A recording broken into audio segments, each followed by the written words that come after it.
Hello guys, ఇవాళ special recipe వచ్చేసి గోంగూర chicken. చాలా అంటే చాలా నచ్చేసిందండి నాకు మాత్రం. ఫస్ట్ టైం చేశాను, ఎలా వస్తుందో ఏంటో అనుకున్నాను కానీ చాలా బాగా వచ్చేసింది. ఎలా వచ్చింది ఏంటి మొత్తం మీకు చూపిస్తాను. ప్రాసెస్ కూడా మంచిగా డీటెయిల్డ్గా చెప్పేస్తాను. వీడియో ఎక్కడ స్కిప్ చేయకుండా చూసేయండి. దయచేసి కొత్త వాళ్ళైతే కనుక ప్లీజ్ డూ సబ్స్క్రైబ్ చేయండి మన ఛానల్ని. అలాగే ఆల్రెడీ మన ఛానల్లో సబ్స్క్రైబర్స్ అయితే కనుక వెంటనే ఒక లైక్ చేసేయండి. వీడియోని మొత్తం చూసేయండి, ఎక్కడా స్కిప్ చేయొద్దు. మీకోసం నేను చాలా కష్టపడి వీడియోస్ అన్నీ చేస్తున్నాను, ఓకేనా? ముందుగా మన గోంగూర చికెన్కి ఏమేమి కావాలో చూసేద్దాం. ఒక ఓవర్ లుక్ వేసేస్తాను. చాలా సింపుల్ ఇంగ్రీడియంట్స్ అండి, చక్కగా చూపించాను చూసారా. వీటితోనే మన చికెన్ మొత్తం చేసేసుకుందాం అనమాట ప్రాసెస్. ఫస్ట్గా చక్కగా గోంగూర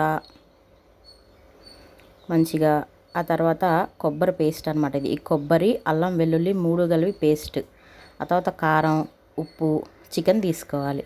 చికెన్ వచ్చేసి ఇక్కడ నేను బోన్స్ ఎక్కువ ఉన్న చికెన్ తీసుకున్నానండి, అదైతే బాగుండిద్దని చెప్పి. మీ ఇష్టం అన్నమాట, చాయిస్ అనేది. ఆ తర్వాత ఇలా చూపించిన విధంగా మసాలా దినుసులు తీసుకోవాలి. ఒక చెక్క, కొంచెం లవంగం, ఒక యాలక్కాయ తీసేసుకొని మంచిగా సట్టి పెట్టేసుకొని అందులో ఆయిల్ వేసేసుకొని ఈ మసాలా దినుసులు అన్నీ వేసేసుకోవాలి ఫస్ట్. ఆ తర్వాత కొబ్బరి పేస్ట్ వేసేసుకోవాలన్నమాట. అదేనండి, కొబ్బరి అల్లం వెల్లుల్లి 3 కలిపి పేస్ట్ చేసి పెట్టుకున్నాం కదా, ఆ పేస్ట్ అనమాట. ఈ పేస్ట్ కూడా వేసేసి ఈ పేస్ట్ మొత్తాన్ని చక్కగా చిక్కబడనివ్వాలి. అందులో ఉన్న నీరు మొత్తం ఇంకిపోయేలాగా వేగనివ్వాలన్నమాట. మీడియం ఫ్లేమ్లో పెట్టేసుకొని మంచిగా వేగనివ్వండి. ఈ పేస్ట్ వేయంగానే ఇది వేగుతుంది అనగా మంచిగా. ఇప్పుడు మనం ఇంకొక రెసిపీ చూసేద్దాం.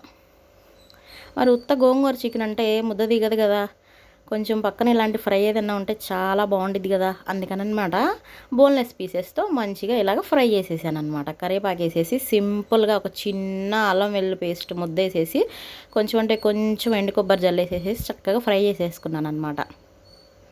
బోన్స్తోనేమో గోంగూర చికెన్ చేసేస్తున్నాను అనమాట.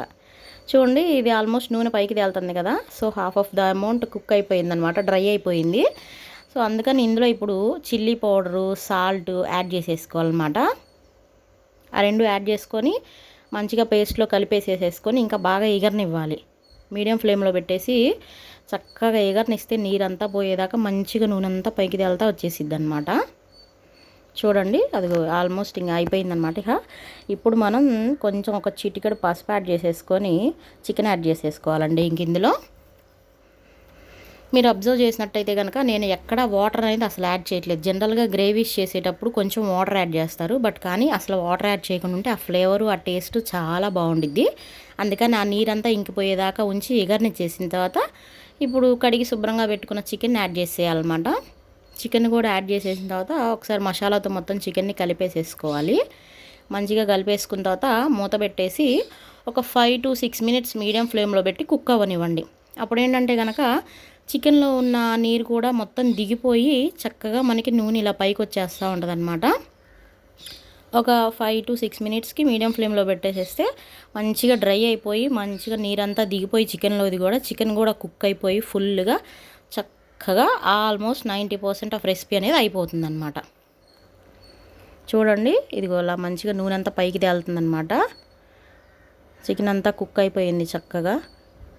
కింద కూడా చూడండి, ఎలాంటి నీరు లేదు. ఇక్కడ మీకు కొంచెం ఆయిల్ ఎక్కువైనట్లు అనిపిస్తుంది కదా, బట్ అలా ఏమీ వద్దండి, అనుకోవద్దు. ఎందుకు అంటే కనుక మనం గోంగూర వేయలేదు కదా. ఇంకా గోంగూర వేసిన తర్వాత ఏంటంటే ఈ ఆయిల్ అనేది కూడా సరిపోయిద్ది అనమాట. జనరల్గా ఇట్లాంటి డిషెస్ చేసేటప్పుడు ఆయిల్ అనేది కొంచెం ఎక్కువ ఉంటేనే టేస్ట్ బాగుండిద్ది. సో ఇప్పుడు గోంగూర అనేది యాడ్ చేసేసుకోవాలి. గోంగూర కూడా యాడ్ చేసుకున్న తర్వాత మీడియం ఫ్లేమ్లో పెట్టేసుకొని ఒక 1.5 to 2 minutes మూత పెట్టేసేసుకొని ఉంచండి. అప్పుడు ఏంటంటే గోంగూర మొత్తం మగ్గిపోయిద్ది అనమాట చక్కగా.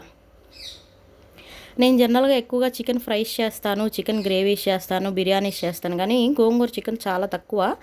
సో ఫస్ట్ టైం ఇప్పుడు చేస్తున్నాను అనమాట. మీ అందరి కోసమే మన యూట్యూబ్ దయ వల్ల అన్ని రెసిపీస్ ట్రై చేయాల్సి వస్తుంది. నేను మంచిగా మీ అందరికీ టేస్ట్ చూపిద్దాం అన్నట్లు. చూడండి, ఒక 2 minutesకి మంచిగా ఇలాగా గోంగూర అంతా కుక్ అయిపోయింది. ఇప్పుడు ఏంటంటే గరిటతోనే అలా చక్కగా ఎనిపేసేసి మెత్తగా ఊరికే 2-3 times చక్కగా అలాగా చికెన్లో కలిపేసేసేసి మళ్ళీ మూత పెట్టేసి ఒక 1 minute ఉంచారంటే ఇంకా మన గోంగూర చికెన్ అనేది రెడీ అయిపోతుందండి. అంతే, చూసారా ఎంత సింపుల్గా ఉందో. ఎక్కువ మసాలాలు కానీ పౌడర్స్ కానీ ఏమీ వాడలేదు నేను. జస్ట్ కొంచెం అల్లం వెల్లుల్లి పేస్ట్, కొబ్బరి పేస్ట్ వేసాను చూడండి. ఆయన కూడా నూరంతా ఆహా అబ్బా ఏముంది అన్నట్లుంది కదా మీ అందరికీ. నాకు కూడా అలానే అనిపించిందండి. ఇక వేడి వేడి అన్నంలోకి వేసుకొని తింటే ఉందండి నా సామి రంగా, అసలు ఏమన్నా టేస్టా అన్నట్లుంది. భలే ఉంది.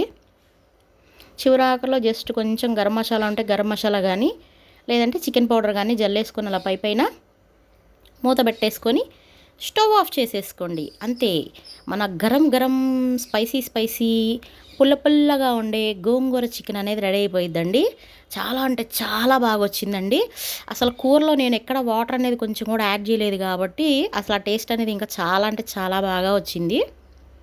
అంతేనండి, ఇంకెందుకు ఆలస్యం, చక్కగా ఒక బౌల్లోకి తీసేసుకొని మంచిగా ఇలాగా టెంప్టింగ్గా చక్కగా మీ ఆయనకి కానీ, మీ పిల్లలకి కానీ, మీ అత్తమామలకు కానీ సర్వ్ చేసేసారంటే ఆహా, ఆ రోజు ఇంకా చూడండి వాళ్ళు మిమ్మల్ని మెచ్చుకోకుండా ఉంటే నన్ను అడగండి, చెప్తాను. అంత అంటే అంత బాగుండిద్దండి.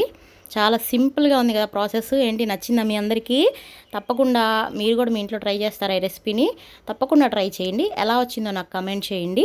రెగ్యులర్గా మన ఛానల్లో వీడియోస్ అన్నీ తప్పకుండా ఫాలో అవ్వండి.